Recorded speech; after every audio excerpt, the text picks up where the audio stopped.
Герой России Евгений Черняев рассказывает молодежи захватывающие истории, но не с полей сражения, а из подводного мира. В отличие от остальных героев, пришедших на эту встречу, он единственный, кто не воевал. Инженер и командир глубоководного подводного аппарата «Мир-2». Полжизни провел в океане. Высшую награду Черняев получил 10 лет назад.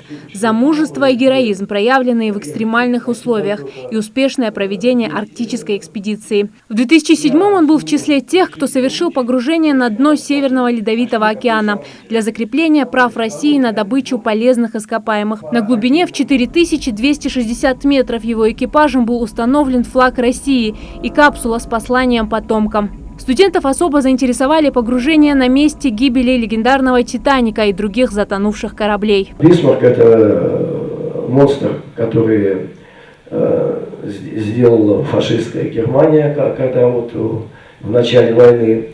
И он должен был уничтожать независимо военные, не военные, весь флот противника. Еще один герой, но покоривший уже небо. Николай Гаврилов, в прошлом начальник авиации ФСБ России, сегодня региональный директор авиакомпании «ЮТР». В 2010-м Гаврилов обеспечил работу всемирно известных антитеррористических групп «Альфа» и «Вымпел». Личный боевой счет полковника пополнился и 14 вылетами в горячие точки на вертолете вместе с президентом страны Владимиром Путиным. На протяжении 8 лет Гаврилов принимал участие в боевых действиях в Афганистане по оказанию помощи афганскому народу. Мы там строили дороги, газопроводы, орлики, мосты, школы, предприятия.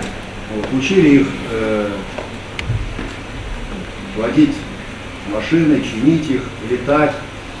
Также их научили и воевать с нашим оружием. У каждого из сегодняшних гостей НГУ богатая история. Подобные встречи проводятся, чтобы молодежь знала своих героев в лицо. Делегация Российской ассоциации героев прибыла в Ингушетию в рамках акции «Вахта героев Отечества». Стартовала акция еще в 2012-м. И за это время члены ассоциации провели подобные встречи с молодежью практически во всех регионах большой страны. Молодежи интересно, что чувствует человек в момент совершения этого заветного геройского поступка. Николай Беляев на личном примере рассказывает, что настоящий патриот в критический момент не думает о наградах, а лишь о том, как спасти тех, кто оказался в опасности.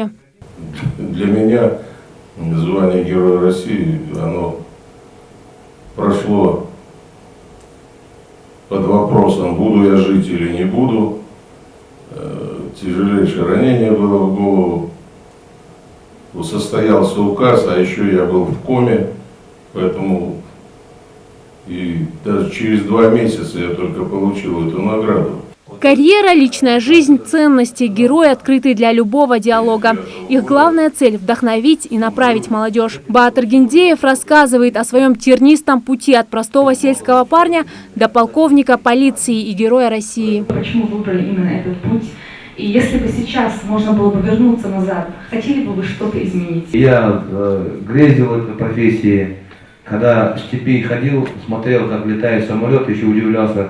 У нас рядом Качевское авиационное училище, я ближе к Волгограду живу там, а в Волгограде было раньше Качевское авиационное училище, летчики-истребители, курсанты летали. И они как-то захватывали Калмыкию, вот так, когда летали по кругу, я удивлялся, как они управляют вот такой махиной. И если жизнь повернуть заново, я тоже, в принципе, задают эти вопросы мне, я сказал так, что если бы заново начать свою жизнь, я тоже сам прошел. Самое главное наставление, которое дают те, кто добились в жизни высшей степени признания, это учиться и верить в мечту. Спасибо героям нашей России за их мужество, за преодоление таких трудностей.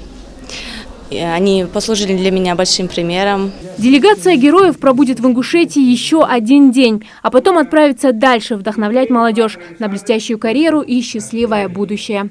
Зарима Ивлоева, Хаваш Гойгов, Гапурчах, Киев. Новости 24.